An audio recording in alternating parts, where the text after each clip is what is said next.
primeiro, né, boa noite a todos, todas e todes. Nós estamos hoje no oitavo encontro do estudo da Bell Hooks. E hoje a gente vai apresentar alguns capítulos, né, já na finalização desse estudo. Tá? Então, hoje serão os capítulos de 10 até o 14. Tá? Então, a gente vai apresentar na ordem. Eu começo com o capítulo 10, depois a Sônia em seguida com o capítulo 11, o Aldo com o capítulo 12 e o Nazito com o capítulo 13 e 14. O capítulo 10 desse livro, Ensinando a Transgredir, né, da Bell Hooks,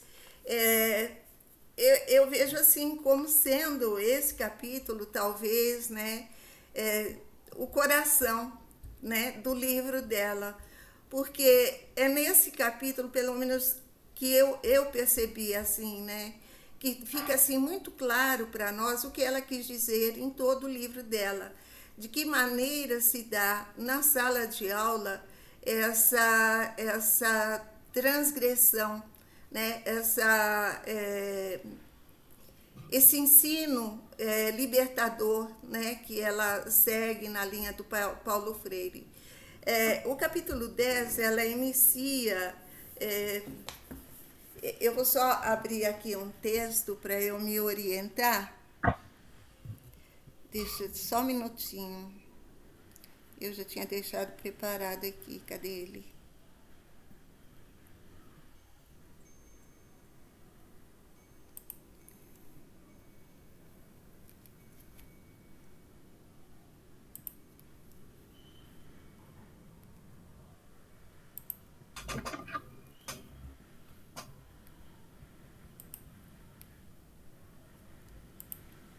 Será que é esse?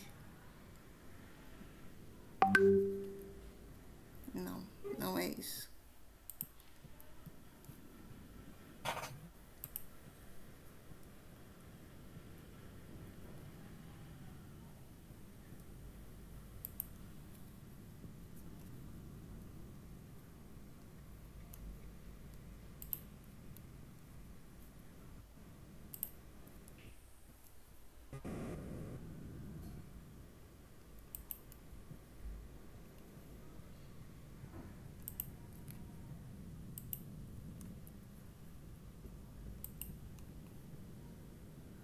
Estão vendo o texto?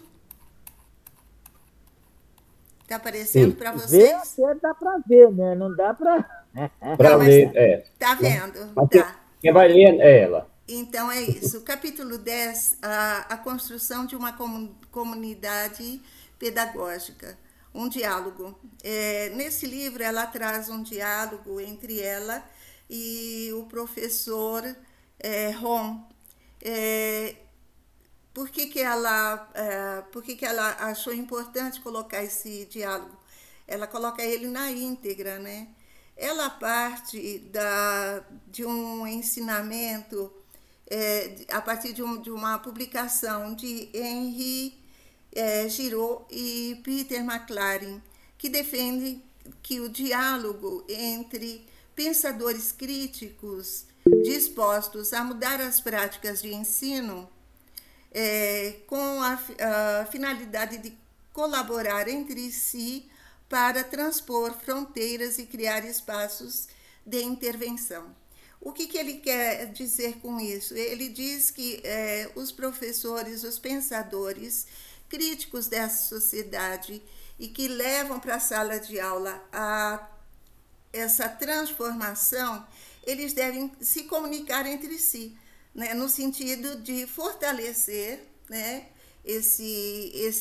essa prática, né, e também de aprimorar, trocar ideias entre eles, né.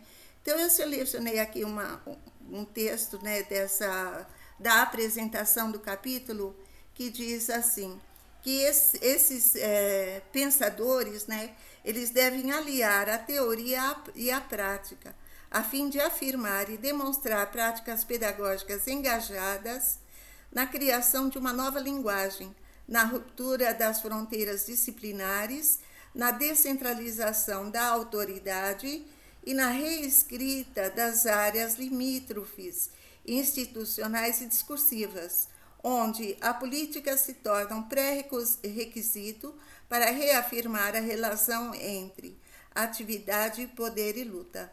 Né? Então, o que ele quer dizer com isso? Na descentralização da autoridade. Aqui ele está se referindo à autoridade do professor.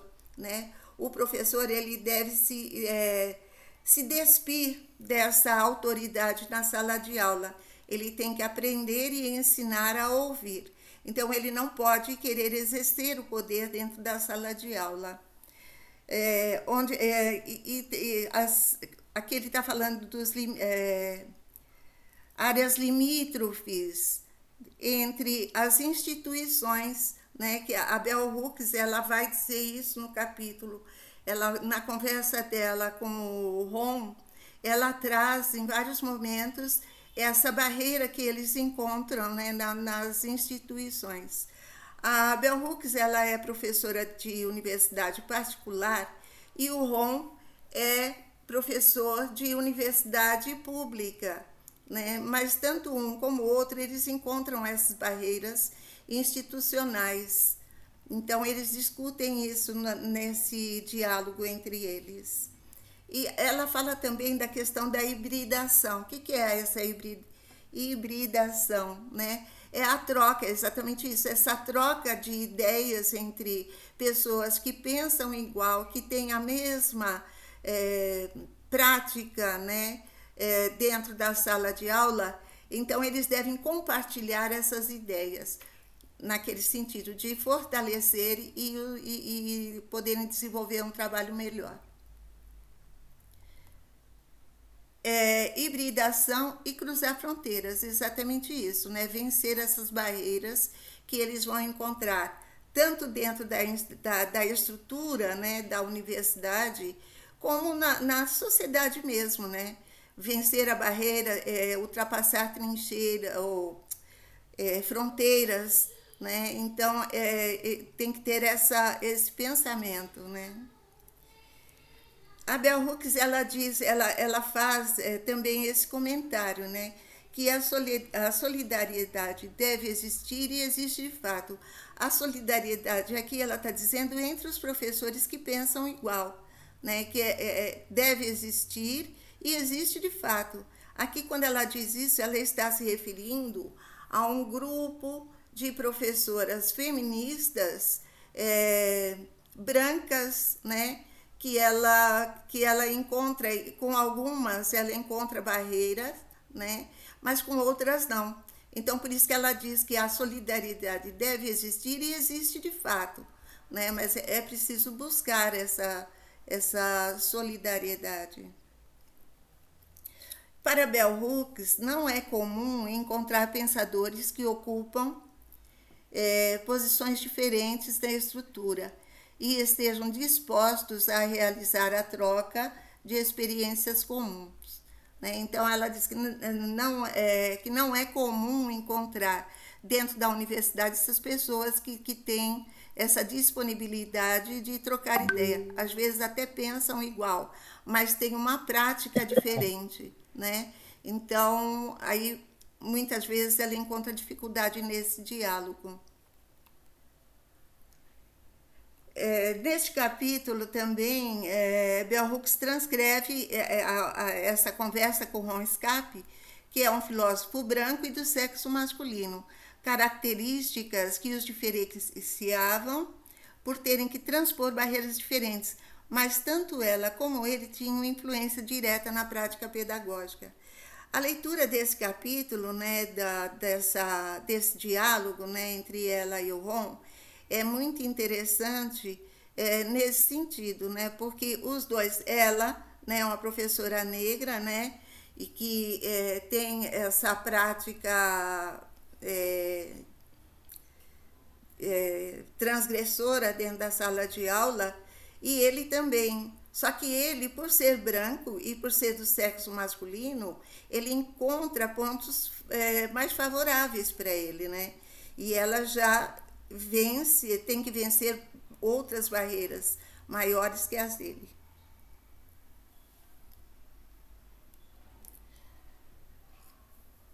É, Passamos anos depois do nosso encontro discutindo pedagogia e ensino. Uma das coisas que nos vincularam é que nós dois temos verdadeiros interesses pela educação como prática libertadora e por estratégias pedagógicas que possam servir não só para nossos alunos, mas também para nós. Ela e Ron, eles se conhecem numa conferência em que os dois fazem uma apresentação.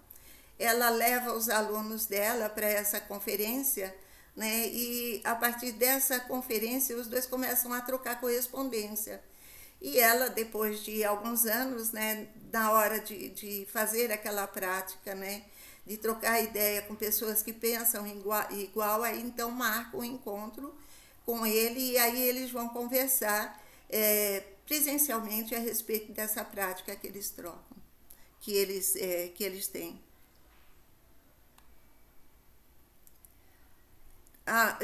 Logo no início, né, da discussão, né, da conversa entre eles falam que levantam, né, essa discussão de como o professor deve se sentir na sala de aula, né? E aí tem uma fala da Bell Hooks muito impactante, né? E a gente quando a gente está na sala de aula, ainda que exista uma diferença, porque eles estão na graduação e que eu digo nós mesmos, professores, estamos no ensino médio, mas quando ela fala, né, dessa mente e corpo, como nós temos que nos ver dentro da sala de aula, existe uma facilidade muito grande da gente se identificar com ela, né? E aí tem um pedaço, um trecho aqui desse capítulo que eu transcrevi aqui e que eu considerei como muito, muito forte, né? Uma das coisas que eu estava dizendo é que, como mulher negra, sempre tive aguda consciência do meu corpo nesses ambientes em que, na verdade, nos convidam a investir profundamente numa cisão entre mente e corpo, de tal modo que, em certo sentido, você está quase em conflito com com a estrutura existente por ser uma mulher negra, quer professora, quer aluna. Mas se você quiser permanecer ali, precisa, em certo sentido, lembrar de si mesma, porque lembrar de si mesma é sempre ver a si mesma como um corpo num sistema que não se acostumou com a sua presença ou com a sua dimensão física. Então, ela se coloca aqui como mulher negra dando aula em universidade, né? E ela chega a dizer que ela foi a primeira mulher negra a dar aula em universidade. Então, as barreiras e as dificuldades que ela encontra aqui nesse ambiente, né? Ela transcreve aqui, enquanto mulher negra, enfrentar não só a questão do racismo, né? Como se colocar exatamente como a profissional que ela é, né? Na sala de aula. Então, essa colocação aqui, que ela diz o seguinte, que o professor na sala de aula, ele utiliza, ela chama de escrivania, né? Nós chamamos de mesa, né? A mesa do professor. O professor, enquanto ele não se encontra ou não vê afinidade com o aluno, ele procura se esconder atrás da escrivania. E ela, no início da carreira dela, ela também fazia isso. Então, quando ela ia para a sala de aula, ela sentava na escrivania e não levantava. E a partir da escrivania, ela dava a aula dela. E depois ela foi vencendo essa barreira, né? Ela começou a interagir mais de perto com o aluno, a conversar mais diretamente com o aluno, né? E quando ela fez isso, é que ela percebeu, começou a ver o retorno que ela estava tendo. Então ela explica o quanto essa mesa, né, tem esse lugar de poder do professor, né? Então, assim, bem rapidamente mesmo, né? É isso que ela quis dizer. Reconhecer que somos corpos na sala de aula foi importante para mim. Então, é nesse momento que ela reconhecer que são todos corpos, tanto ela como os alunos. Então, ela passou a interagir mais diretamente e o ensino, a aprendizagem fluiu muito melhor a partir de então. Aqui isso depois, né, ela está transcrevendo aqui a fala de um aluno, né? E o aluno diz assim para ela, porque os dois, ela e o Ron, partem para uma discussão de que como é essa prática para o aluno na sala de aula, como que o aluno recebe essa prática, né, depois. E aí ela transcreve esse comentário de um aluno. Você nos ensinou a pensar criticamente, a desafiar e a confrontar, e nos encorajou a ter voz. Mas como podemos fazer outros cursos? Nesses cursos, ninguém quer que nós tenhamos voz. Então, o que ela está querendo dizer é que o aluno que tem aula com ela, né, ele vê a diferença para ele, é muito clara a diferença da prática pedagógica dela com a prática pedagógica de outro professor que não tem a mesma linha de pensamento. Então, aqui nesse desabafo do aluno, ela e o Ron, então, vão discutir isso, né? E eles passam assim, um longo tempo da conversa deles discutindo essa questão de como é positivo, né, levar essa prática libertadora para o aluno, mas, por outro lado, também tem que ensinar os alunos a reagir, né, na sociedade depois que eles adquirem essa prática.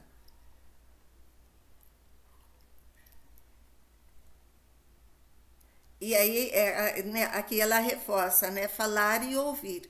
Então, se você não fala, não ensina o aluno a falar e também a ouvir, a toda aquela prática sua, ela não tem nenhum efeito. Então, junto com essa prática libertadora, você tem que ensinar o aluno, mas também você tem que ensinar o aluno a ouvir, né? Porque muitas vezes na sala de aula o aluno vê a autoridade do professor e aceita a fala do professor, mas não aceita a fala de outro aluno, né? Então ela diz isso que a partir daquele comentário do aluno, né? Ela então a discussão entre ela e o Ron vai nesse sentido.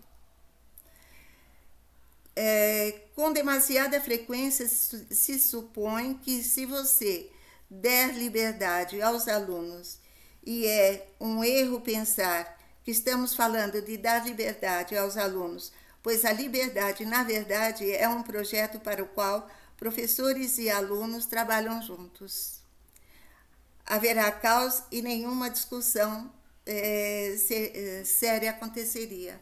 Então, essa liberdade que ela diz aqui, ela também tem essa preocupação. Então, na medida que ela passa, né, essa noção de liberdade para o aluno, ela também trabalha dentro dela essa noção de liberdade. E a prática dela passa a ser também, né, no sentido de fazer ela mesma refletir sobre a prática dela. Quando levo minhas paixões para a sala de aula e as nossas paixões se juntam, o resultado pode ser muito forte. Então, essa frase aqui é o que sintetiza, né, o trabalho dela na sala de aula. Ela fala que nesse ponto da conversa entre ela e o Ron, ela diz o seguinte, que para nós, né, que estamos na sala de aula com alunos do ensino médio, é muito comum também isso acontecer. Muitas vezes você prepara, faz uma aula lá que você acha que a aula está magnífica. E quando você vai para a sala de aula, muitas vezes aquela aula não é recebida da mesma forma como você preparou aquela sala, preparou aquela aula. Então, aí ela diz que quando ela vai para a sala de aula, ela vai com paixão, né? Extravasando a paixão pelo ensino. E se ela recebe o mesmo sentimento dos alunos, aí a aula flui e todos ganham, né? Aí ela, essa outra fala dela que eu também achei bastante importante, que a sala de aula engajada é dinâmica, é fluida e está constantemente em movimento. Então é a respeito disso que ela fala, né, dessa troca que existe na sala de aula, né? O professor ensina e o aluno aprende, mas o professor também aprende e o aluno também ensina. Essa é a prática engajada, que não é só para os cursos, não é só para o estudo, né, que está se oferecendo para o aluno, mas é para a vida, né?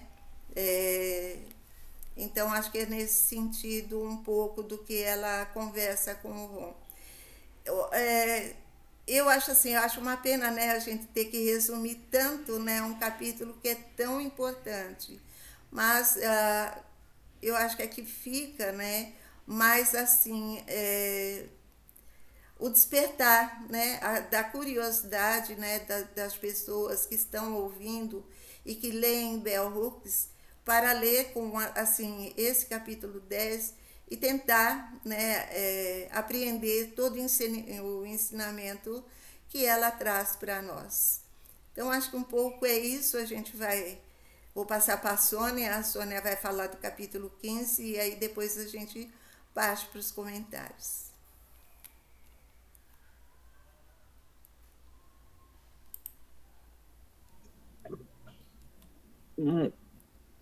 Boa noite a todos, a todas e a todos. Bem, gente, vai ser um comentário também bem rápido, né? Porque a gente está querendo escutar os colegas que ainda não tiveram a oportunidade de falar. Mas, assim, trazendo a discussão da Neuza, né? Essa comunidade pedagógica, como a Neuza traz, ela só pode ser vivenciada, né, dentro de uma educação que se propõe ser transgressora, se de fato a escuta e a fala forem, virarem ponto comum dentro dessa relação educando e educador, educando e educadora, né? Então, enquanto esse espaço de fala não for garantido, realmente a prática transgressora, a prática pedagógica transgressora, ela não acontece. E aí ela vem com o capítulo 11, que é justamente onde ela vai falar sobre o lugar da linguagem dentro desse processo da construção pedagógica, né? E é bem interessante, porque ela vai discutir no capítulo 11 o lugar da linguagem, mas fazendo uma relação com tendo um vínculo com a problematização acerca das relações de poder, né? E de uma forma bem específica a partir das hierarquias raciais, né? Então, o que ela vai propor aqui no capítulo 11, de fato, é uma ressignificação dos usos linguísticos, né, para a emancipação dos oprimidos.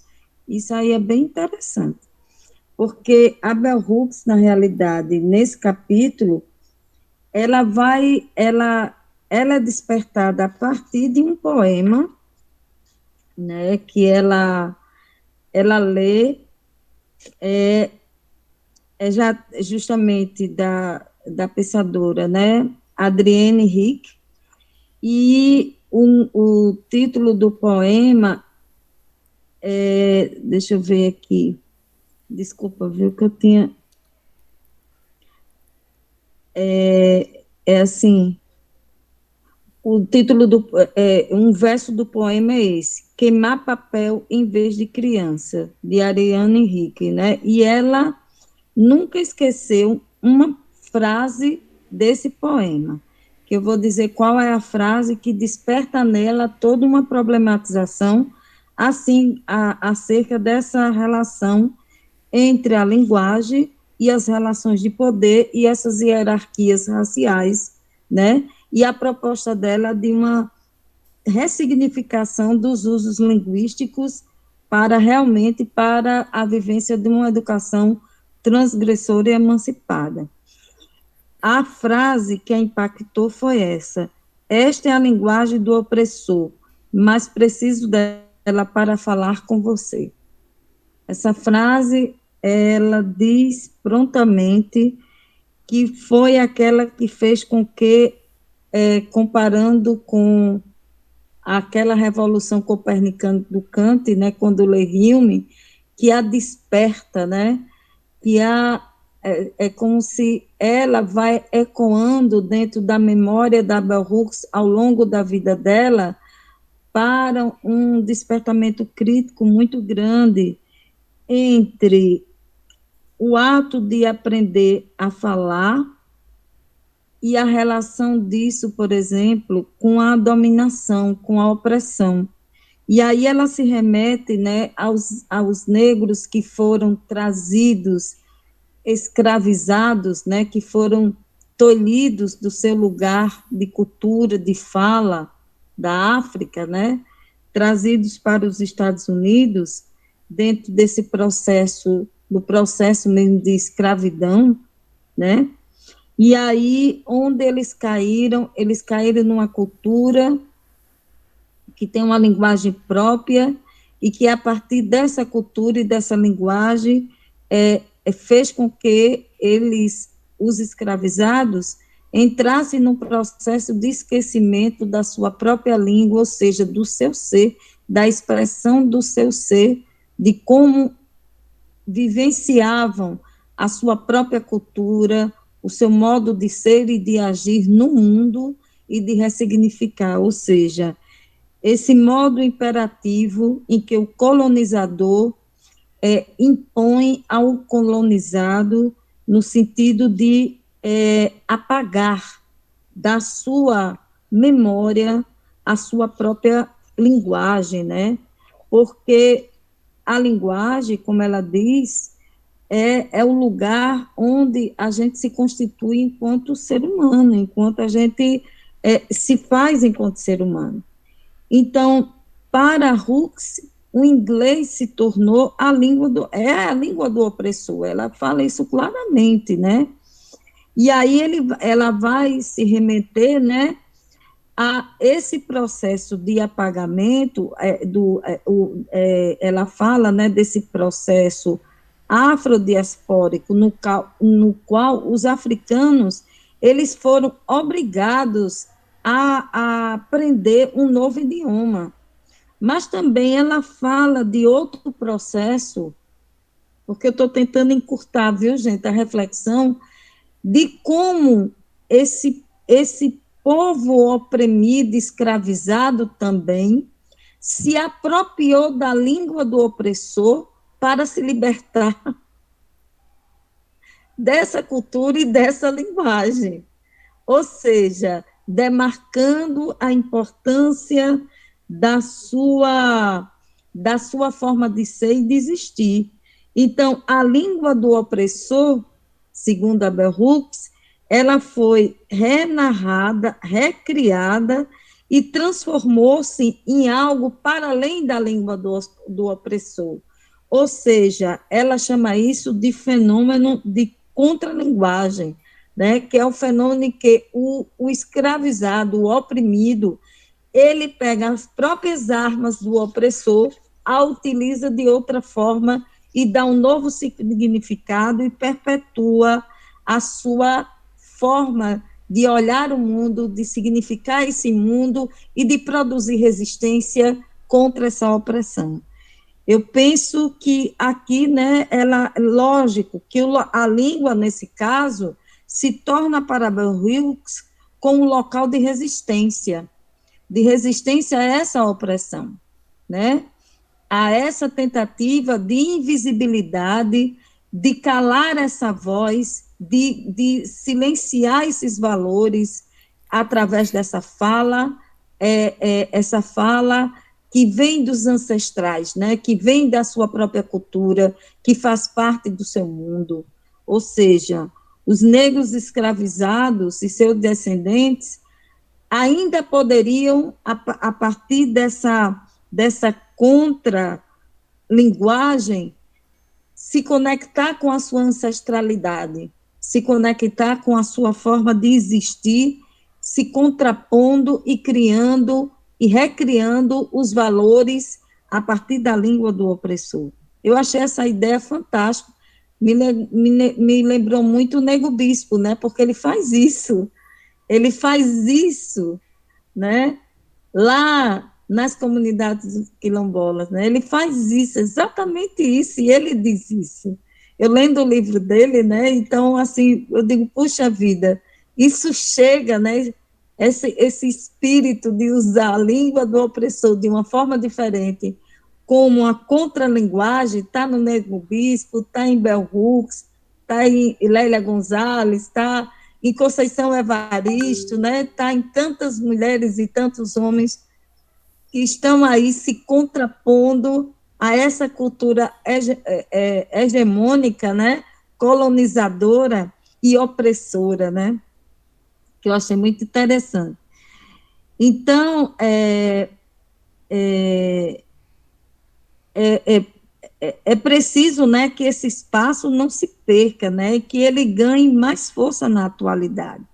Abrindo aspas, pois, segundo Bell Hooks, é absolutamente essencial que o poder revolucionário do vernáculo negro não seja perdido na cultura contemporânea.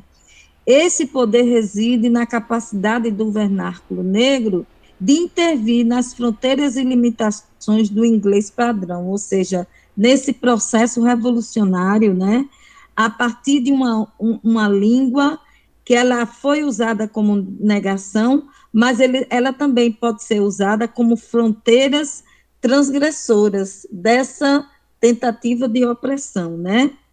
Então, Hooks, nesse capítulo, para fechar minha reflexão, ela faz uma reflexão fundamental sobre a linguagem, a cultura, né? E também os lugares de conforto e estremecidos do ato de repensar todo lugar do inglês padrão que ocupou de tentar silenciar a língua dos negros escravizados, vindo com a sua ancestralidade aí na sua voz. Então, é uma demarcação de um processo decolonizador, né? E que a imposição de uma nova linguística, ou seja, de uma nova linguagem, foi posta por esses descendentes, por esses negros escravizados e seus descendentes nos Estados Unidos, né? Mostrando que existe uma transgressão naquilo que a gente pode fazer com as normas linguísticas para a gente criar um espaço contra-hegemônico que vamos para subverter os modos de pensar e construir novas epistemologias, novas formas de olhar esse mundo, né? Então, é isso, gente. Eu quis ser breve, mas eu queria ser bem essencial nesse sentido, para que os nossos colegas falem, né, e a gente consiga, no final, fazer uma discussão. É isso. Obrigada a todos e a todas, para aqueles que estão me ouvindo e para aqueles que futuramente, e aquelas que vão me ouvir.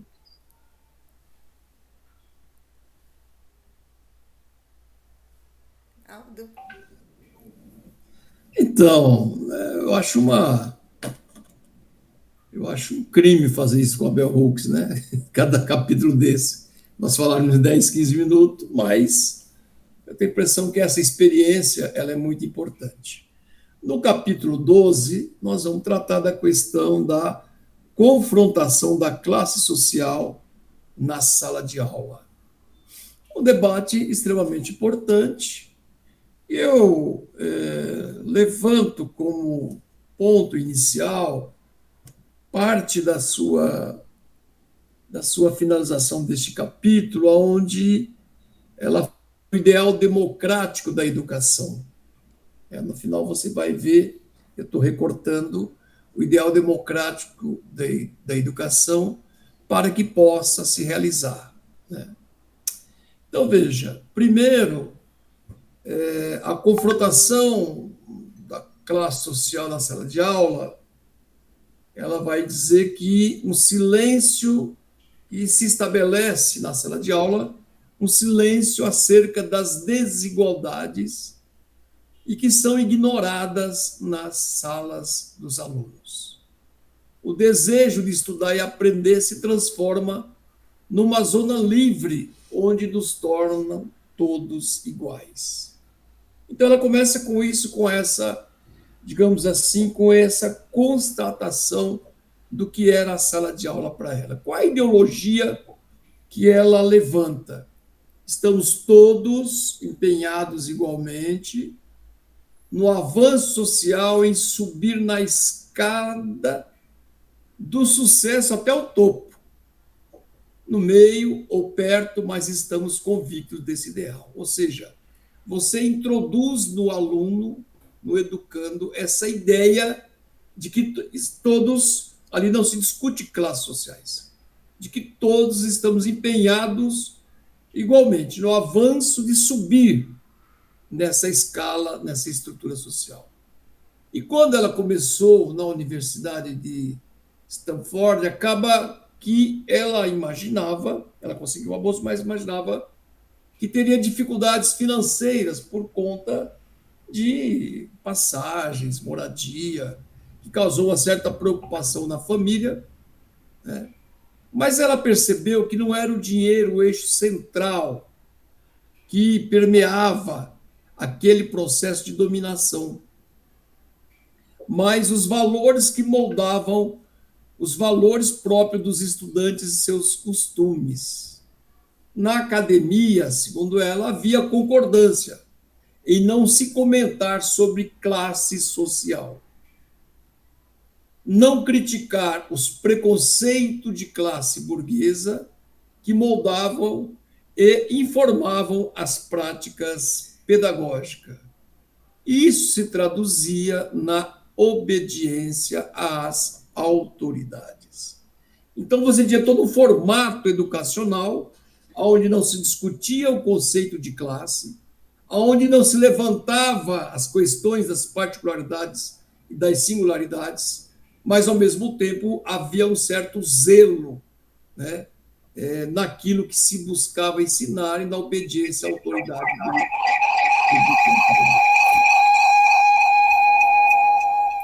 Tem alguém com duas... Já fechou. Já fechou. O padrão e o comportamento coletivo moldava e introjetava o modo de ser daqueles educandos. Qualquer manifestação ou perturbação vulgar da ordem social era associada a classes inferiores. Então, o aluno, de certa forma, era intimidado a expor qualquer tipo, até de brincadeira, porque ele poderia ser marginalizado e colocado, desprestigiado naquele processo. Os alunos ainda precisavam assimilar os valores burgueses para ser considerados aceitáveis. Então, eles tinham que, como dizia o Paulo Freire, introjetar aqueles valores para serem aceitos naquele universo. Na sala de aula, os valores burgueses eram uma espécie de uma barreira que bloqueia a possibilidade de confrontação e conflito e afasta a dissensão. Portanto, aquilo que existia, de certa forma, havia um pacto de silêncio, né? Ou silenciava aqueles que ousassem efetivamente se colocar num processo de discussão, de debate, de contradição. era o poder e a hierarquia, e não o aprender e o ensinar que dominava a pós-graduação em que ela se encontrava. Então, veja, era o poder e a hierarquia, e não o aprender e o ensinar que dominava a pós-graduação. Os alunos que não entram na academia dispostos a aceitar sem questionamentos os pressupostos e valores acalentados pelas classes privilegiadas, tendem a ser silenciados e considerados baderneiros. Só um parênteses aqui. Nós observamos vestígio ou essa realidade na sala de aula do ensino, na educação básica, né? Que os alunos do fundão normalmente são considerados como baderneiros, enfim. Então, você percebe que um pouco dessa moldagem também, ela está falando aqui na pós-graduação, mas isso também está presente já a partir do ensino da educação básica, né? Em seu ensaio, o Carl Anderson afirma que a imposição do silêncio é o aspecto mais opressivo da vida de classe média, de uma maneira geral. O silêncio imposto pelos valores burguês é sancionado por todos em sala de aula. Porém, quando as academias ou as acadêmicas feministas, né, começaram a transformar os estudos das mulheres numa disciplina respeitada pelos outros professores e pelos administradores, a perspectiva mudou. Então, ela percebe que a luta feminista ela acaba trazendo a mudança de comportamento tanto entre os professores e até mesmo os administradores das universidades. Ela afirma que quando ela entrou no contexto universitário, ela se sentia como uma estranha neste novo ambiente, e com o passar do tempo, esse estranhamento refletia em partes as diferenças de classes sociais. E ela dizia o seguinte, que ela observava que éramos encorajados, como muitos estudantes ainda o são, atrair importante que ela usa isso, atrair nossas origens de classe. E, por vezes, muitos alunos ditos indesejáveis não concluíam seus estudos, pois tinham que escolher entre aceitar e rejeitar as normas que lhes são impostas. Então, isso é muito grave, né? Você viver num espaço onde você tem que trair a sua origem, suas condições, enfim. Autores como Rian e outros também, no seu livro, lembra que o processo de trabalho acadêmico, em sua maior parte, vive num mundo cultural diferente, com costumes diferentes, que também o tornam antagônicos à vida da classe trabalhadora. Nos primeiros anos de estudo dela na faculdade, as professoras brancas, ela vai fazer esse destaque, materialmente privilegiadas, estabeleciam como normas o pensamento delas. Ao questionar, ela afirma, eu me negava a ser cúmplice do apagamento das mulheres negras ou de outras classes, da classe trabalhadora e de todas as etnias. Então, veja que aí ela também era incomodada por aquele lugar de fala das mulheres que refletiam a partir da sua realidade. Ela diz que sua consciência de classe tem sido reforçada para se manter próximo das pessoas queridas em posições desprivilegiadas. Ela vai afirmar que isso ajudou a empregar estratégias pedagógicas que criam rupturas na ordem estabelecida, que promovem modos de aprender que desafiam a hegemonia burguesa, criando dentro das salas de aulas o que ela vai chamar de comunidades de aprendizado. Olha que coisa legal, comunidades de aprendizado, onde a voz de cada um possa ser ouvida, a presença de cada um possa ser reconhecida e valorizada. Nas aulas, ela vai discorrendo. Nas aulas que eu dou, que eu leciono, faço com que os alunos escrevam parágrafos curtos, que depois leem em voz alta, para que todos tenham a oportunidade de ouvir perspectivas singulares e de fazer uma pausa e ouvir uns aos outros, fortalecendo a capacidade de aprender juntos. E ela continua: descobri que os alunos originários da classe alta e média se perturbam quando há debates ou intercâmbios acalorados que acontecem na sala de aula. Ou seja, eles acham que é a coisa que está atrapalhando a tranquilidade na própria sala, a normalidade na sala. A maioria dos professores progressistas, que ela vai reconhecer, se sente mais à vontade para desafiar os preconceitos de classe por meio de material estudado do que para questionar como eles moldam a conduta em sala de aula e transforma seu processo pedagógico. Ela também diz que identifica como errado sua experiência de ter medo de usar o seu poder de educador em sala de aula. E ela entende que o poder, depois dessa primeira experiência, não é um mal ou um erro em si. O medo de perder o controle. Aí ela vai dizendo e traduzindo no cotidiano do ensinar. O medo de perder o controle da sala de aula muitas vezes leva os professores a caírem num padrão convencional de ensino em que o poder é usado destrutivamente. Isso nós percebemos na sala de aula, né, que nós observamos no dia a dia. Estabelece, então, um padrão de silenciamento comportamental, moral, né? E isso cria, digamos assim, essa questão que ela vai chamar de esse poder terá um papel destrutivo na formação do próprio aluno. Ela vai ainda citar os autores Jacquian e Charles Sackey, que qualquer que seja a posição política ou matiz ideológica de um determinado professor universitário, qualquer que seja o conteúdo do seu ensino, marxista ou marxiano, anarquista, nihilista, ele participa mesmo assim da reprodução das relações culturais e de classe do capitalismo.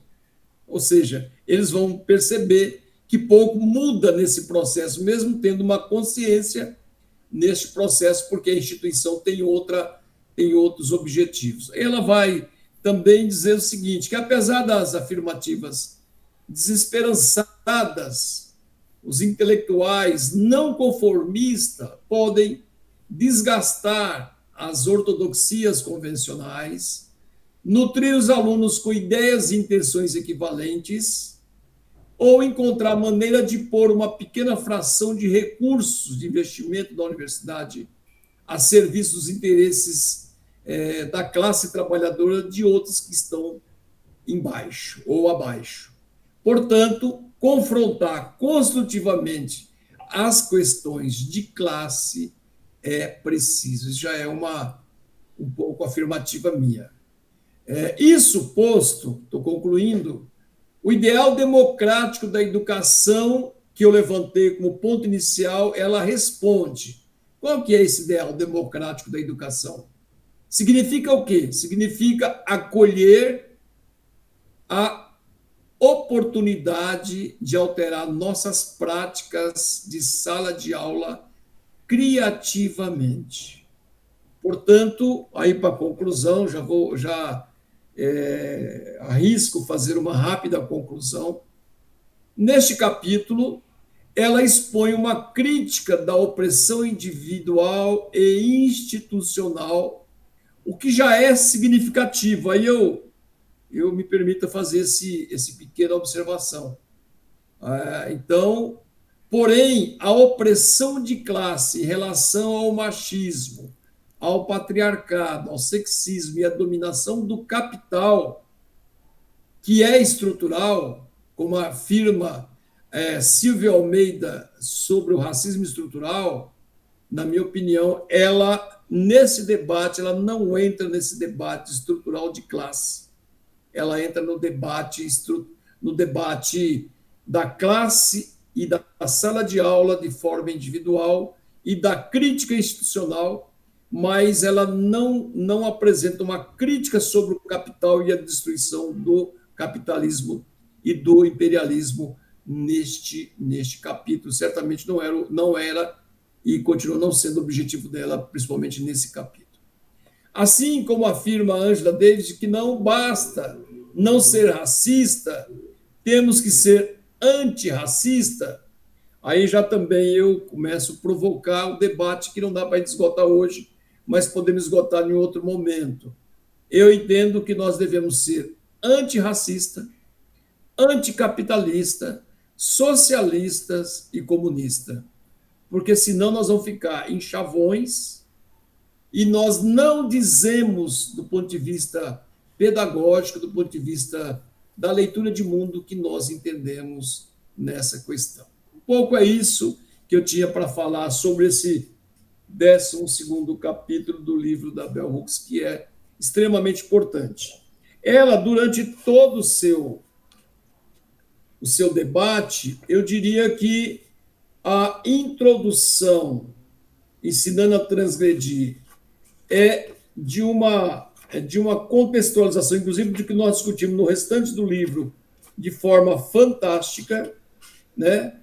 E eu entendo que, para compreender a pedagogia dela, nós precisamos voltar, né, neste processo inicial, a partir da sua iniciativa e de como ela apresenta o próprio recorte da sua vida inicial enquanto educadora, o medo de ficar presa à universidade, mas também a busca da liberdade como um fator determinante. É isso, e eu queria depois trocar alguns considerando sobre essa temática extremamente importante.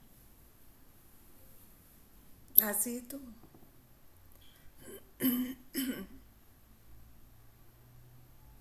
Microfone. Microfone, Nazito.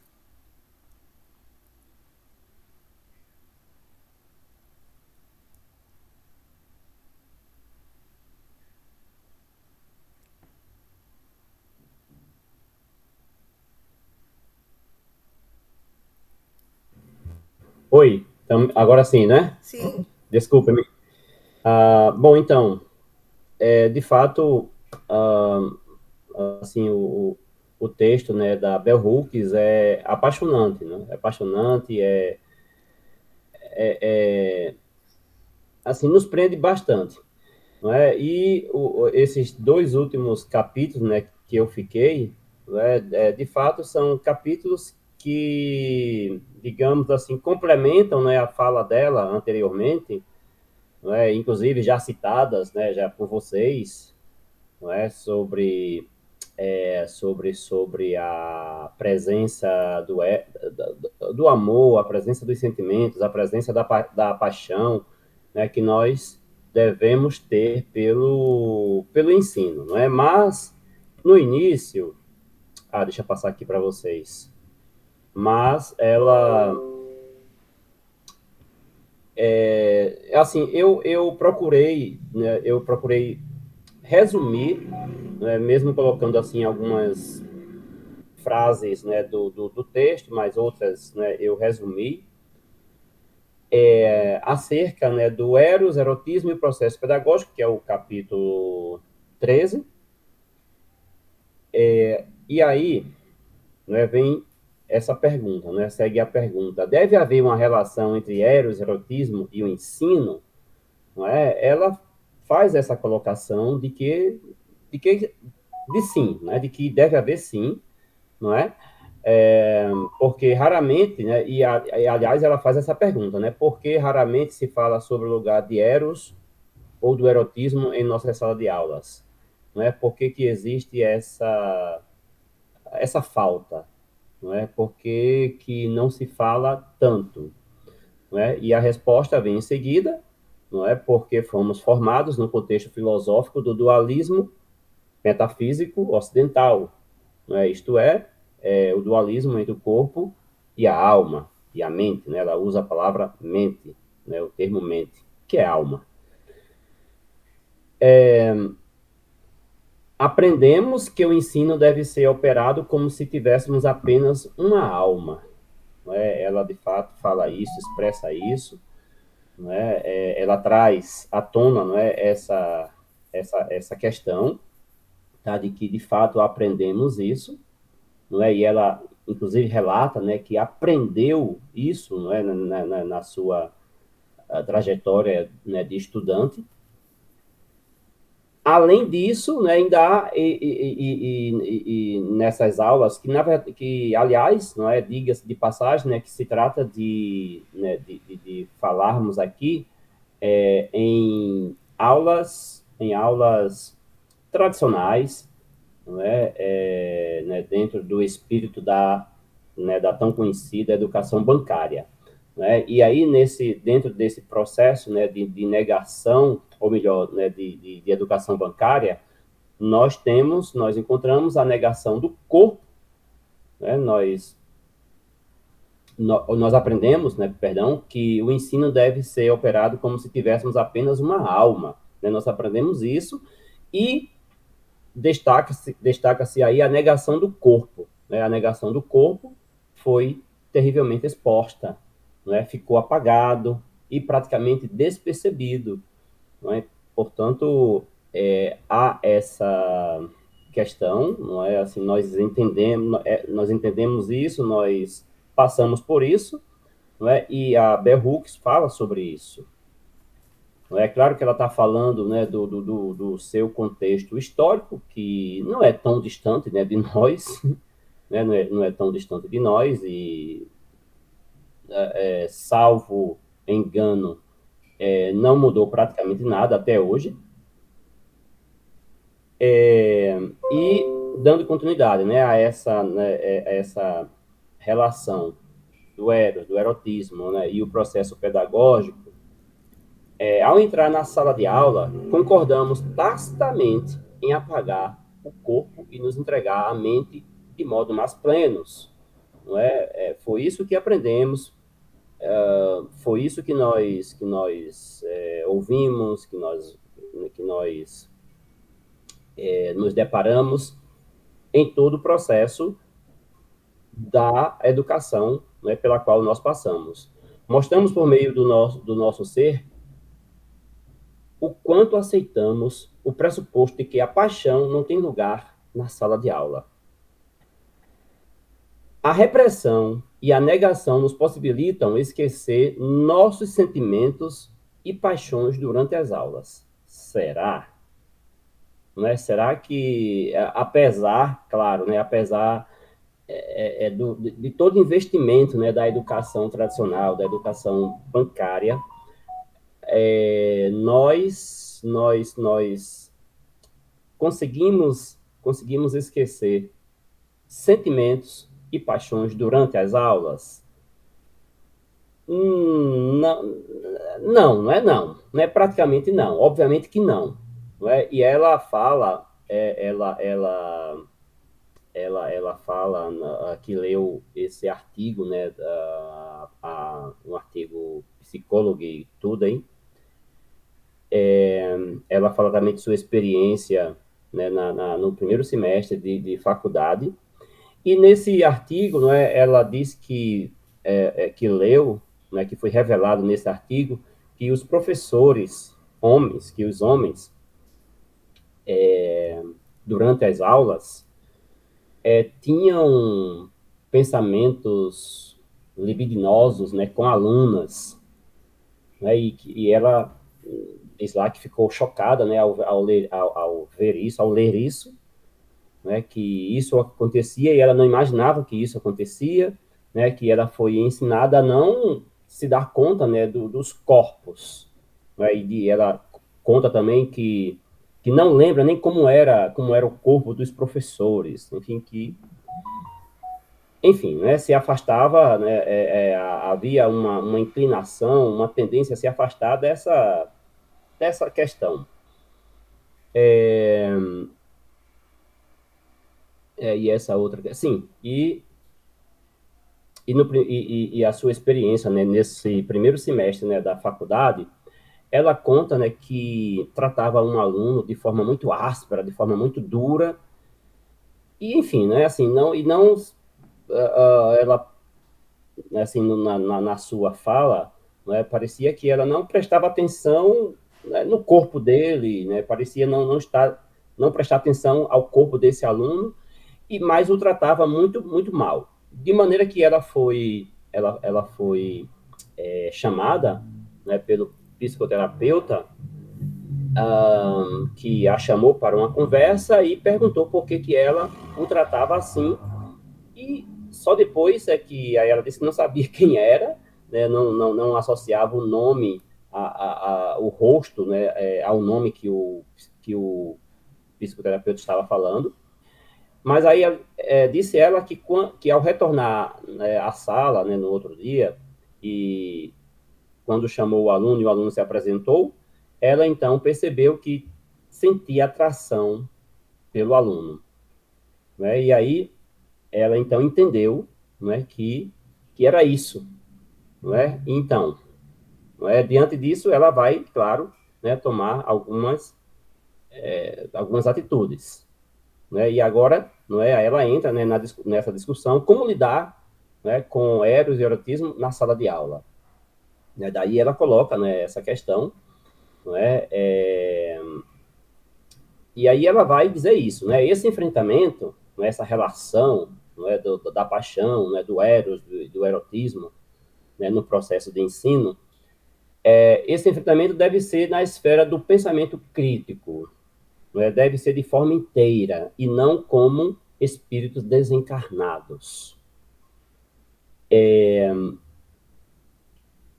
Ela aprendeu, né, com professoras ousadas, né, ela cita até, né, uma delas, né, professoras ousadas e corajosas, que a paixão, o eros e o erótico não precisavam ser negados para o aprendizado acontecer.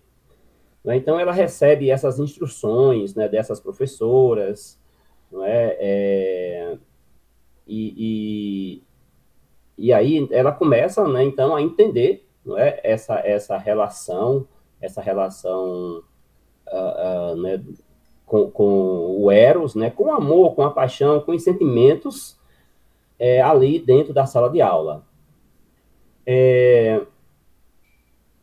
E depois, não é, ela vai assim, a partir daí, ela vai, claro, não é, trazer à tona essa discussão, não é, ela faz essas colocações, não é, e aí ela enfatiza ainda mais, não é, e aí diz isso aí, né, que ela faz essa afirmação, não é, que eu resumi, né, que um dos princípios centrais da pedagogia crítica feminista é a insistência em não ativar a cisão entre mente e corpo.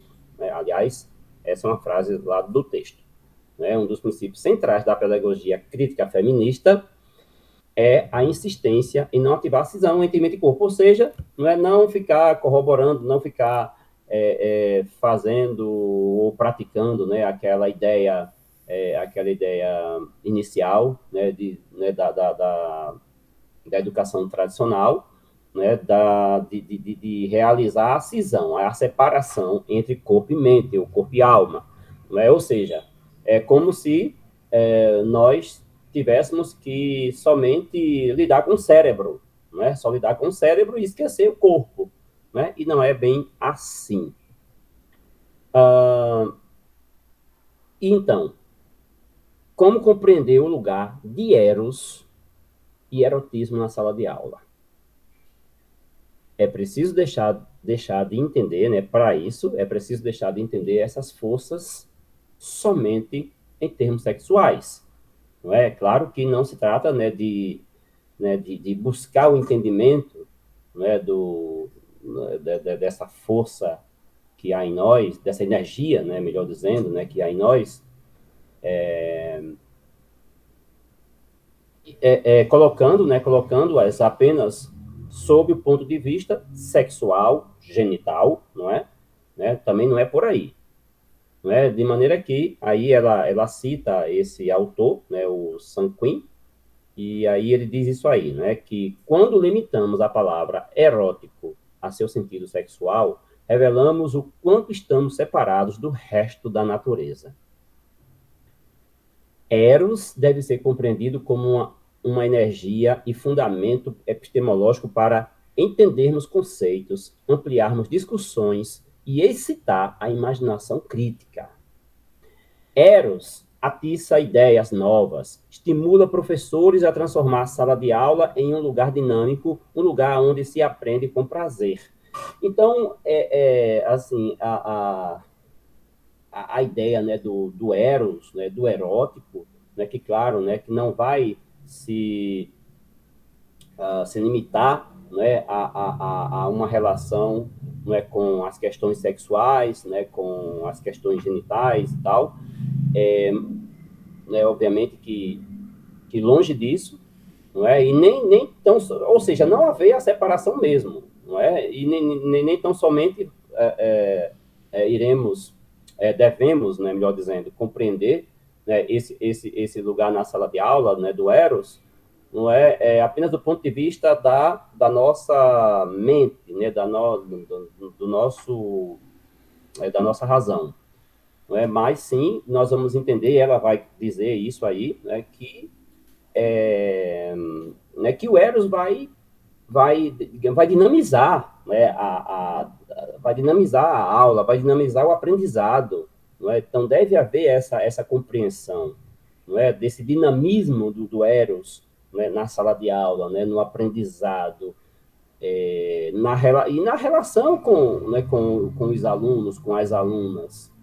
É por isso que lá no outro capítulo, né, ela vai falar da pedagogia engajada, né, que é a capacidade, né, de se aprender em conjunto, né, de se aprender até fora da sala de aula, e não somente dentro da sala de aula. Né? Então, essa coisa, assim, essa ideia, né, ela vai se ampliar, né, ela vai aprofundar e vai se ampliar, ela não vai se limitar, né, nem a um conceito ontológico, nem a um conceito meramente corpóreo. Então, a aula, né, assim, finalizando essa primeira parte, eu vou fazer um resumo da outra, né, que eu não coloquei aqui. Então, nessa aula, no Departamento de Estudos Afro-Americanos, né, ela traz, assim, uma experiência, né, de uma aluna, né, que é, assim, que é interessantíssima, né, assim, que me tocou muito,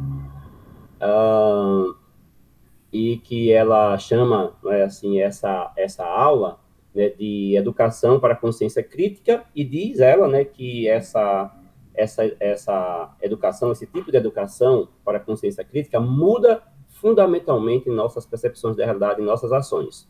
Então, assim, esse testemunho da aluna é uma aluna várias alunas, né, se não todas as alunas negras, costumavam alisar o cabelo, né, porque, obviamente, ou melhor, obviamente não, certamente, né, não sentiam que o fato de estar com o cabelo natural, elas eram bonitas, ou elas não se sentiam bem com o cabelo natural, né, cabelo crespo, cabelo cacheado, enfim, cabelo de negro, né, cabelo de negra, né, cabelo bonito, mas elas não pensavam assim. Mas aí, através das aulas, né, através da aula engajada, assim, a Hooks introduzindo uma pedagogia engajada, né, assim, que aí a pedagogia engajada requer amor, requer, né, assim, se exige o quê? Se exige, não é, a capacidade que a professora, ela teve essa capacidade, né, de fazer a aluna pensar diferente, de mudar o pensamento, de melhorar, né, melhor dizendo, o pensamento daquelas alunas, né, de maneira que ela se surpreendeu, a Hulk se surpreendeu com o testemunho de uma dessas alunas, né, que em um dia ela falou, né, falou abertamente para, né, a sala que estava pensando em casa em alisar o cabelo. Mas aí ela se lembrou das palavras de Hooks e ela disse não. Foi um não assim com muita ênfase, né, com muito entusiasmo, né, de maneira que ela entendeu, né, que sabe que não devia alisar o cabelo e que o ensino, né, as lições, as palavras, né, da Hooks a influenciou de forma positiva, né, de maneira que e aí ela começou a falar, né, da beleza negra. Ela começou a enxergar, né, a beleza que há na negra, né, no seu cabelo, no seu rosto, no seu corpo. Então, trata-se de fato, né, de nós passarmos por esses momentos, né, de aprendizagem. E o outro texto, assim, eu vou resumir mesmo, como eu não coloquei, não fiz aqui o slide sobre ele, mas aí o êxtase, né, o ensinar a aprender sem limites, nesse texto, pessoal, a Hooks destaca de forma assim muito destaca de forma muito clara a pedagogia engajada, não é? A pedagogia engajada, né, que significa o quê? Liberdade, né, que significa responsabilidade, né, que significa a aprendizagem em conjunto, não é? E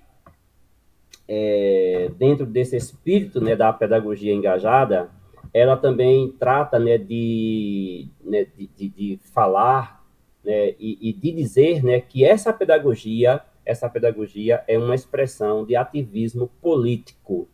Não é? É por isso que pode influenciar positivamente, não é? Por isso que pode transformar, né? Pode transformar e é nesse sentido, né, que ela faz essas colocações sobre o compromisso assumido, né, por uma pedagogia engajada, né, que essa pedagogia não é tolerada, né, não é tolerada pelo ensino tradicional, né, por uma educação bancária, né, o professor que atua e que pratica a pedagogia engajada não é bem visto, né, pelo sistema conservador, né, enfim, pela educação bancária, né, por aqueles que, né, que gostam e que praticam a educação bancária. Mas, assim, né, assim, para fechar aqui essa discussão, não é, toda essa fala em torno da Bell Hooks, né, do livro Ensinando a Transgredir, eu quero só fazer uma citação aqui dela mesma, né, óbvio, e dentro desse espírito da pedagogia engajada, ela vai dizer no final o seguinte,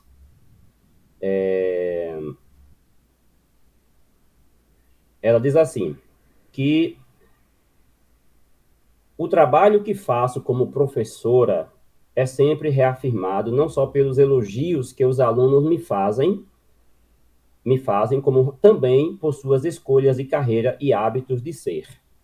Né? Quando uma aluna me diz que pensou muito antes de decidir se dedicar ao direito empresarial, entrou em tal e tal escritório de advocacia e depois e depois, no último minuto, começou a repensar se era essa mesma a sua vocação, dizendo que sua decisão foi influenciada pelos cursos que fez comigo, me lembro do poder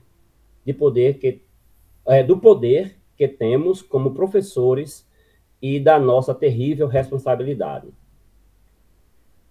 Então, essas palavras de Hooks diz muito, não é, da pedagogia engajada, não é, e como ela mesma fala, né, da terrível responsabilidade que ela teve, que aliás qualquer professora tem diante de uma sala de aula, não é, porque ali a professora, o professor estarão influenciando, né, influenciando positivamente a vida dos alunos, né?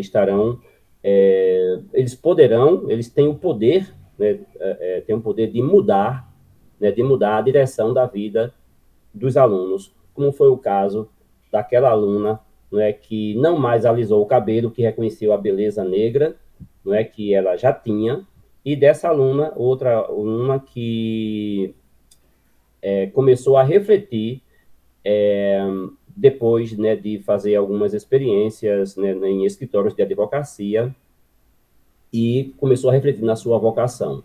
Enfim, isso citando, né, as palavras e os textos e as aulas, né, da Hooks. Mas, finalizando mesmo, né, assim, com essa ideia do êxtase, né, o que é o êxtase, né, que ela quis dizer nesse texto. E aqui, ela dá um sinal aqui, não é? Ela fala o seguinte, né, que a academia não é o paraíso, mas o aprendizado é um lugar onde o paraíso pode ser criado. A sala de aula, com todas as suas limitações, continua sendo um ambiente de possibilidades.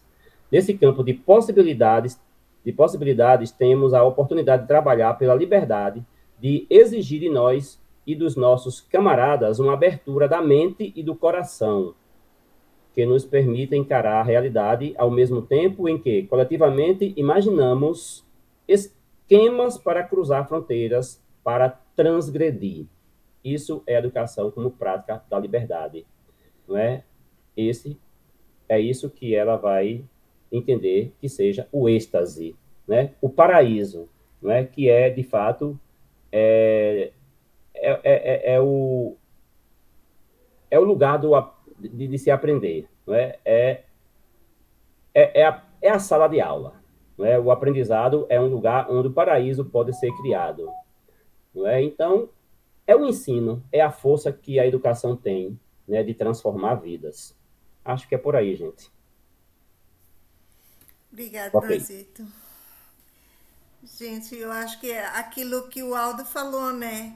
É um crime, realmente é um crime a gente fazer tão rapidamente, né, o estudo da Bell Hooks, porque à medida que os companheiros foram falando, né, eu vou lembrando aqui o que eu li e que não destaquei, né, e que deveria ter destacado, né, a questão da educação bancária, que ela discute com o Ron, né, a questão da mente e o corpo, né, que ela discute com o Ron e que algumas páginas do livro ela leva a essa discussão.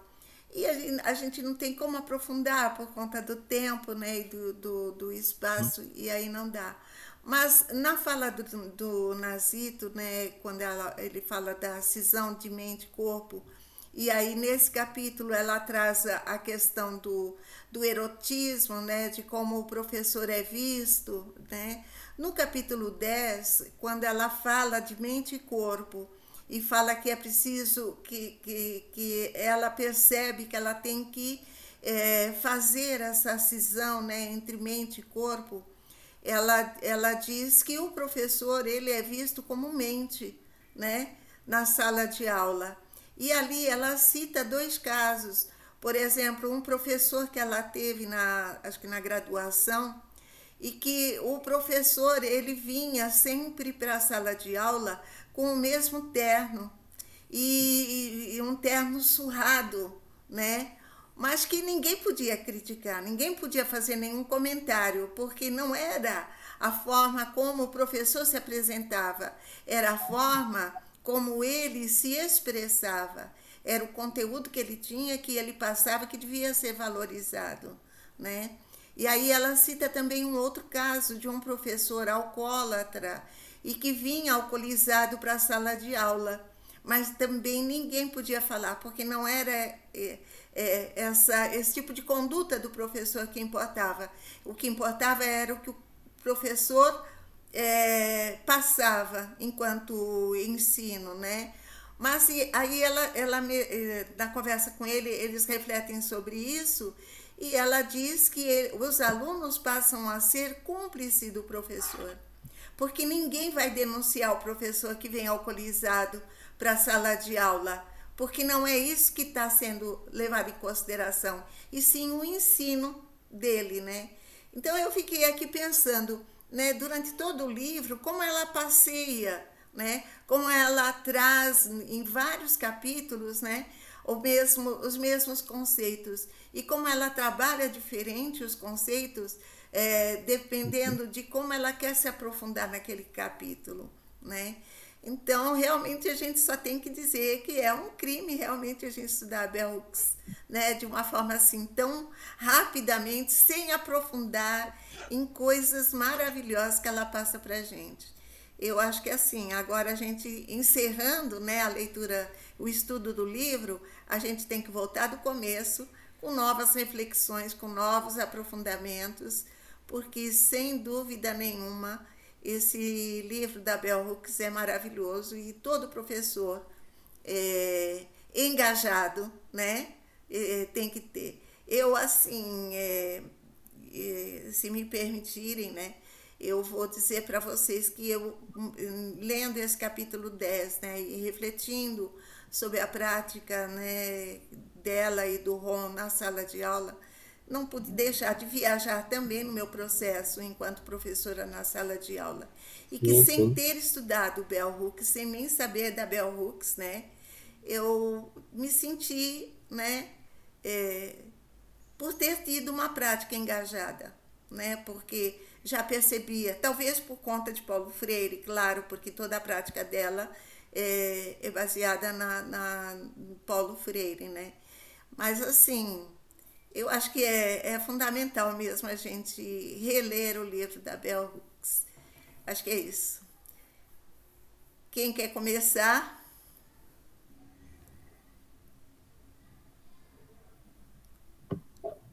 Ainda vamos discutir? Só para os comentários, né? Finais para a gente finalizar o estudo. Não, de fato, desculpa, assim, eu não vou, né, não vou me estender, não, eu prometo. Só dizer que, assim, retomando também a sua fala, Neuza, eu também estava lembrando que quando a gente tiver a oportunidade, né, se a gente puder trabalhar esse livro, né, numa sala de aula, né, ou com um grupo de estudos, alguma coisa do tipo, realmente vale a pena ler, assim, discutir trecho por trecho, né, para não perder muitos elementos, né, que ela coloca no livro, né, e eu também me vi, como eu disse no começo, eu me vi muito, né, assim, em algumas falas dela, né, em algumas falas, na questão também no tocante ao erotismo, ao erótico, né, também, assim, a gente não fala, a gente aprendeu ou a ter medo, a ter vergonha, não é? Alguma coisa do tipo, ter medo, ter vergonha de falar, mas, claro, né, mas é claro que a gente deve explorar de uma maneira pedagógica, como ela fala, não é? Porque aquilo vai trazer, na verdade, vai trazer aprendizado, não é? Não é para se falar, não é, de forma limitada, não é, do erótico, né, do erotismo, não é para se falar que deve existir sim um erótico, um erotismo, um eros em todas as nossas ações, inclusive no ato de ensinar, né? No ato, porque isso para se ensinar é preciso ter entusiasmo, não é preciso ter entusiasmo, é preciso ter paixão, né? Ter paixão para se falar sobre algo, né? Para não tornar o ensino cansativo, não é enfadonho. É preciso realmente ter isso. Então, sem mais delongas, passo a palavra para Preto. Preto lindo. Boa noite, gente. Tô sentindo dor na coluna e Boa tá noite. me incomodando. Mas deixa, assim, tem coisas, eu ouvindo já desde das falas hoje à noite, eu observando aqui algumas questões, principalmente nossas brasileiras, e eu acho que foi a Sônia, a Neuza, que toca no ponto, e o Aldo também fala, desde do processo de sequestro do povo africano e trazido para as Américas como coisa, né? E observando a nossa situação no Brasil, e a gente vai observando o quanto essa coisa de desalmados, né? Quando o Nazito fala aí da questão da alma, eu chamo de nós, eu chamo de desalmados. Portanto, eu tenho discutido com algumas pessoas, eu tenho falado sobre a descolonização da alma. E observando essas falas e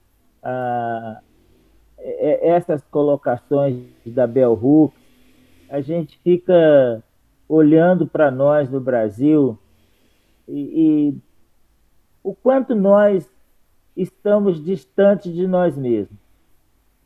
O quanto foi e continua sendo tirado de nós a possibilidade do ser, do conhecer. E aí a gente, voltando a dizer que o conhecimento liberta, a gente imagina o quanto na sala de aula, o quanto que nós, professores, educadores, etc., o quanto nós poderíamos, o quanto ou melhor, não o quanto, mas o porquê dessa exclusão, o porquê dessa negação, ou seja, o porquê do não transmissão do conhecimento para essas pessoas.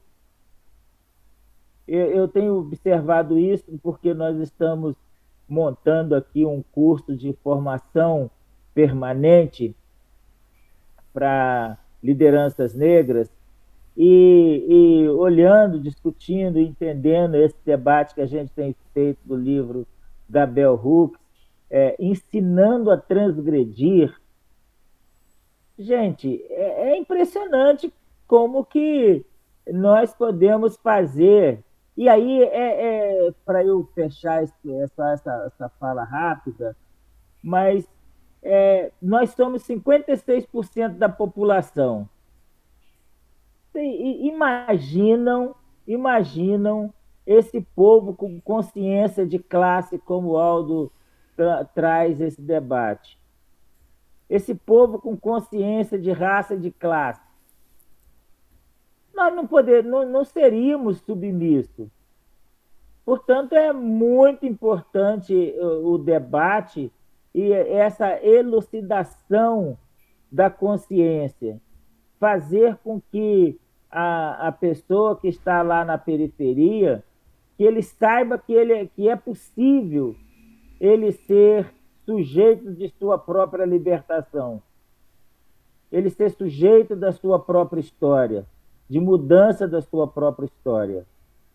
Portanto, esse debate, eu creio que ele não vai se esgotar, é claro, e logo no próximo ano, a gente vai discutir, vai começar a conversar sobre o racismo estrutural a partir do livro do Silvio Almeida, do professor Silvio Almeida, hoje ministro, mas professor Silvio Almeida, filósofo, e discutir essa questão do racismo estrutural, que também vai fazer um coro aí com esse pensamento do ensinando a transgredir.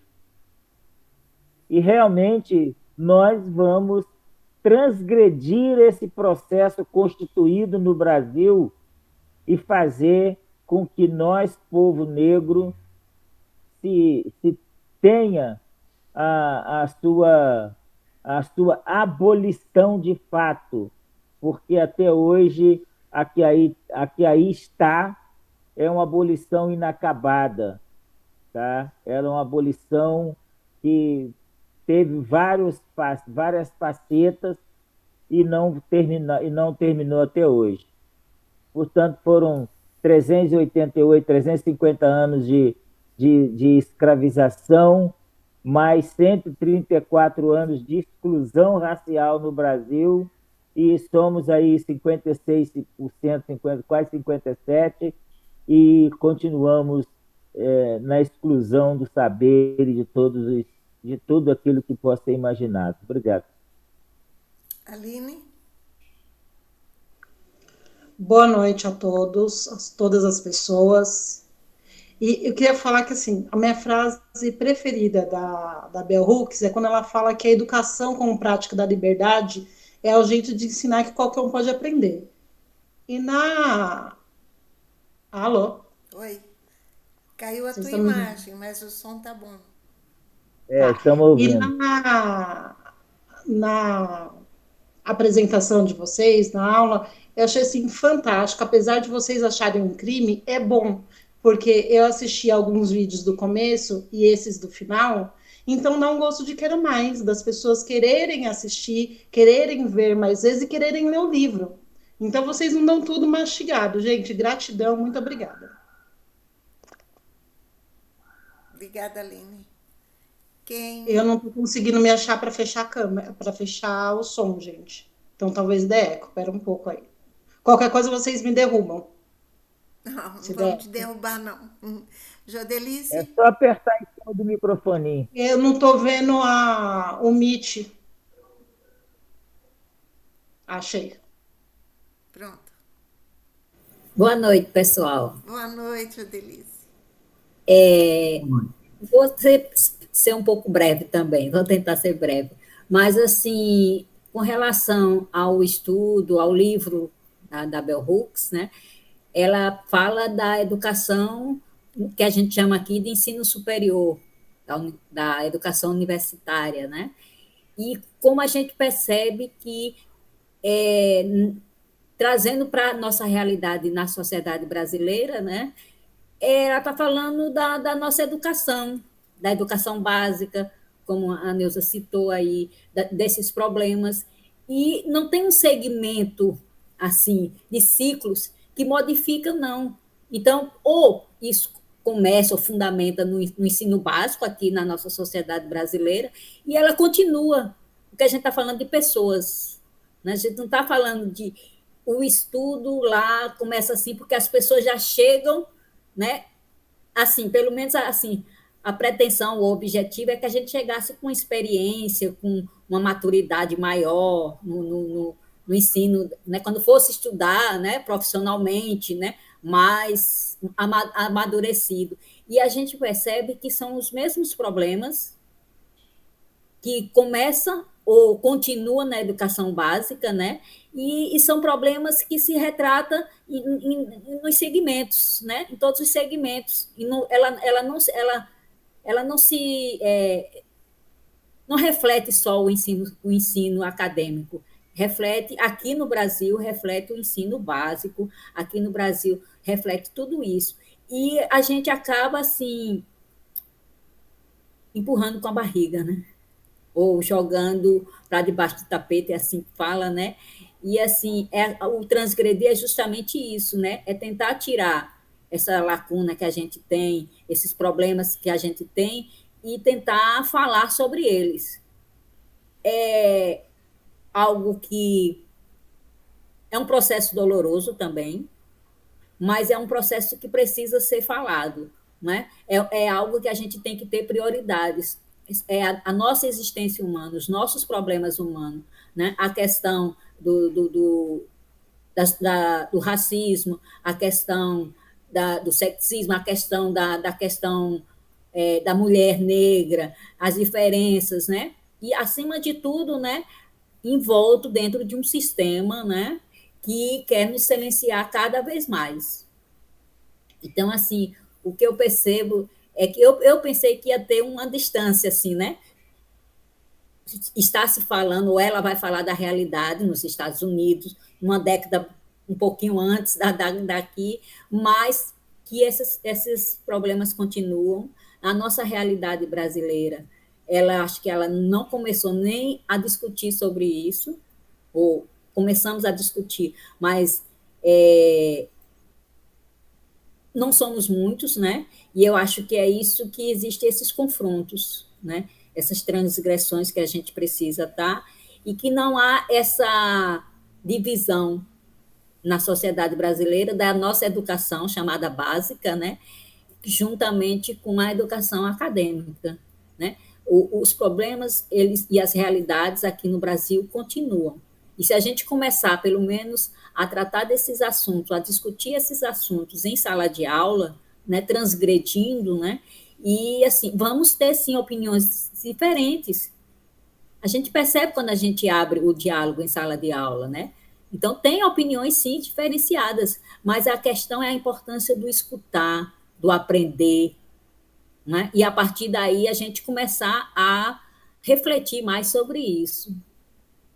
Só um pouco do que eu queria falar hoje, né? E, assim, fica esse gosto mesmo do quero mais, né? Da gente estar, e, assim, e vamos continuar, assim, essa leitura. Aldo? Então, é uma pena que terminou, né? É uma pena que nós concluímos, né? Como que é a vida, né? Olha que eu tenho estudado muito sobre parte da literatura do movimento negro e não tinha intimidade com a Bell Hooks, entendeu? Então, eu ganhei esse ano de presente a iniciativa da nossa doutora aqui, né? Da Sônia, que deu uma contribuição fantástica para a gente nesse debate. E confesso que estamos fechando o ano com chave de ouro, né, de concluir um livro desse. E eu quero propor que, por ocasião do início do ano letivo, em 2024, que nós façamos uma live no início do ano, particularmente no período de planejamento escolar, onde haja uma síntese desse livro, a gente divulgar pelo menos os 8, 15 dias em várias entidades, por todos os lugares que a gente conhece o pessoal, para poder, pelo menos, chamar atenção para o título do livro, pelo menos, né? Se não conseguirmos avançar do ponto de vista do conhecimento geral, mas o título já é extremamente estimulante e provocador, né? Ensinando a transgredir é uma coisa extremamente importante. E também a educação como prática da liberdade diante da educação como prática da opressão que nós temos no nosso cotidiano, tanto na educação básica quanto na educação superior. Aí a Joelice tem razão, né? Quando nós observamos esse livro, nós estamos nos enxergando nele, né? Nessa realidade, nós estamos adentrando esse universo de problemas e de reflexões necessárias, né? Eu entendo que ele tem importante contribuição nos dias de hoje. Portanto, a minha proposta é essa.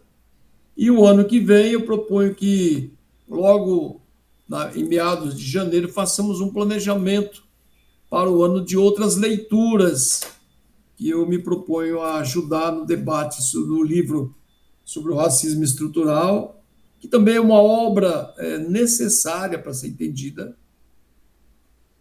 Mas aí também não precisa demorar um ano, quase que um ano como esse também não, né? Pode ser um negócio mais bem articulado, né?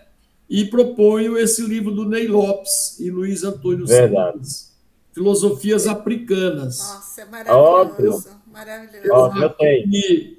Eu tenho. Ele aponta os aspectos, os aspectos filosóficos de forma aprofundada, e depois, um terceiro momento, nós podemos entrar nos filósofos e nas concepções filosóficas africanas. Então, acho que o ano que vem temos que dedicar à questão do currículo escolar, introduzindo novos autores do ponto de vista afrodescendente ou pan-africanistas. É isso. E para todo mundo, um abraço, viu? Boas festas para todo mundo.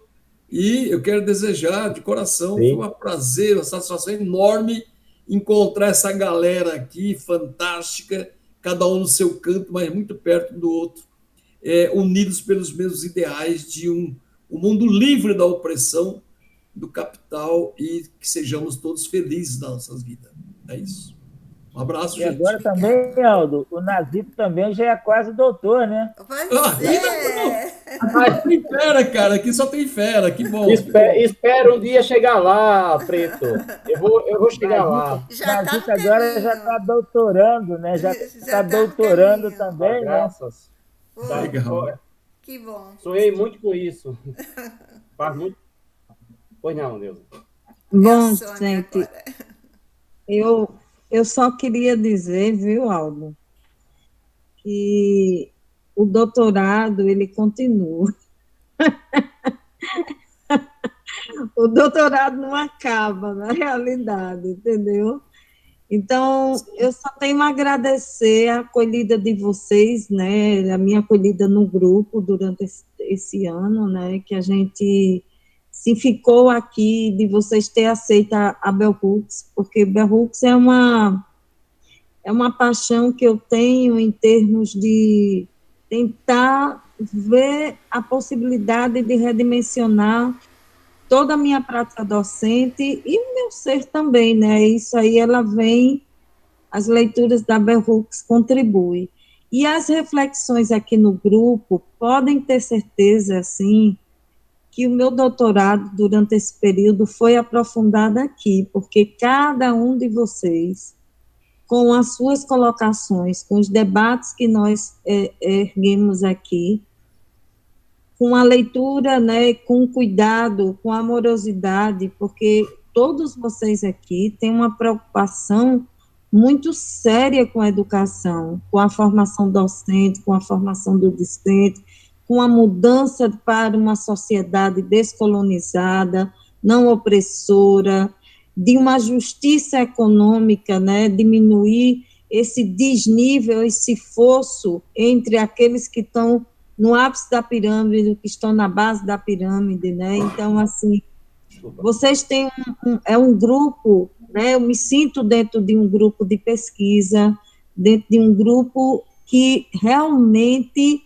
tem uma atuação política, porque todos nós aqui, dentro dos nossos sindicatos, dentro das nossas práticas, para além da teoria, temos também uma prática condizente com aquilo que a gente lê.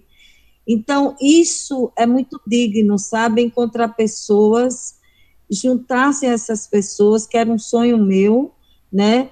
Onde eu vejo, por exemplo, a Neuza eu conheci pessoalmente, mas o Aldo ainda não, Nego Lindo também não, né? Os demais, a Jodelice e o Nazito são minha companheira e meu companheiro aqui da Paraíba, então a gente se vê. Mas, assim, gente, esse grupo é de uma riqueza humana para além da teoria e de uma vivência da teoria que é fantástica. Nós somos aqui todos doutores e doutoras de um saber profundo sobre a realidade. Né? Então, assim, e como a nossa paixão, como o nosso compromisso pela educação, realmente formamos a gente aqui está discutindo, como o Bell Hooks fala, uma pedagogia mesmo de comunidade. Isso foi um ano de escuta, de aprendizado, Isso sim é uma proposta efetivada a partir de uma leitura. Se vocês pensarem bem, nós efetivamos aquilo que nós estamos lendo, que nós estamos expondo. Isso é tão bonito, isso é tão... A gente realmente tem que um dia, todos nós, nos encontrarmos. E eu vou lutar, viu, Aldo, junto com vocês, Preto Lindo, Nazito, Jodelice, e a nossa querida Neuza, né, e os demais que fazem parte do grupo e não estão presentes, e os novos que estão chegando, né, para a gente, para o ano, efetivar realmente o nosso encontro, né, seja, vou tentar aqui, se não for aqui, que seja colar, mas que seja em algum lugar físico, para a gente se encontrar fisicamente, já está na hora, né, e aí o que eu proponho, viu, Aldo, para além dessa sua proposta magnífica, é a gente começar a pensar, a publicar artigos, a partir dessa leitura da Bell Hooks, é uma forma da gente também politizar, porque ela, como ela diz, né, teorizar, mostrar, formar a comunidade de leitura, usar uma contralinguagem para que as nossas vozes cheguem em lugares, em patamares que a gente não tem uma dimensão. Vamos alargar isso. E eu só compreendo isso a partir do momento que a gente se expõe, que a gente publica, que a gente mostra o que esse núcleo de pesquisa faz, entendeu? Para mim, isso se constitui como um grupo de pesquisa. Então, gente, eu só tenho que agradecer e desejar a vocês também um Natal cheio de muita paz, muita união, muita felicidade, umas festas assim, celebrando e ressignificando a vida. Pode ser piegas, mas assim, mas é um ritual. E é bom a gente ter ritual, faz parte do humano, né? Desde que nossos ancestrais já fazem e continuam nos incentivando a manter os rituais, né? Que a gente possa celebrar a vida. E a vida, para ser vivida, ela precisa ser sentida, ela precisa ser questionada, ela precisa ser revisitada. E é assim que a gente faz com a Bell Hooks, né? E com todos os outros escritos e com todos os outros autores e autoras que a gente vai ler futuramente. Era isso. Maravilhoso. Maravilhoso, maravilhoso. Tua fala Mas eu acho que o teu sentimento, Sônia, é o de cada um de nós. É o meu, é o do Aldo, é o da Odaci, da Jodelice, do Nazito, a Aline, cutuquei a Aline toda semana, toda vez que tinha aqui. Você não vai participar hoje? Você não vai poder entrar hoje? Hoje, finalmente, a Aline conseguiu entrar. Mas eu tenho certeza que nos próximos estudos a Aline vai estar aqui junto com a gente. E vou dizer uma coisa, Sônia, quem ia preparar o capítulo que você apresentou hoje era a Aline, tá bom?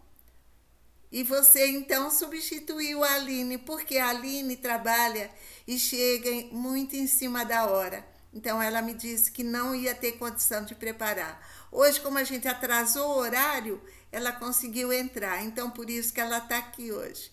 Tá bom? Mas a Aline já é do nosso grupo, pode ter certeza. Tá bom? Acho que é isso, gente. Encerramos legal, aqui obrigado. com chave de Nazito, um ouro. abraço. Deus, um abraço. Um abraço para cada um de vocês. Que bom. Tá bom? Foi um Abraço, ano de boas festas para abraço. todas, férias para todos. Tá bom? Para você. Ok, para você. Tchau. Tchau, tchau. Seja pessoa, Sônia. Beijo no coração de cada um. Depois eu falo. Obrigado, Neuza. Obrigado, Preto. Obrigado, Jodelice, Aline. Valeu, Gratidão. Gratidão a todos e todas. Gratidão. Tá, quem vai ser o último a desligar? Gratidão, gente. Muito obrigada. Tchau, Tchau, tchau. Boa noite. Obrigado, tchau. Tchau, tchau. Valeu, tchau. Tchau.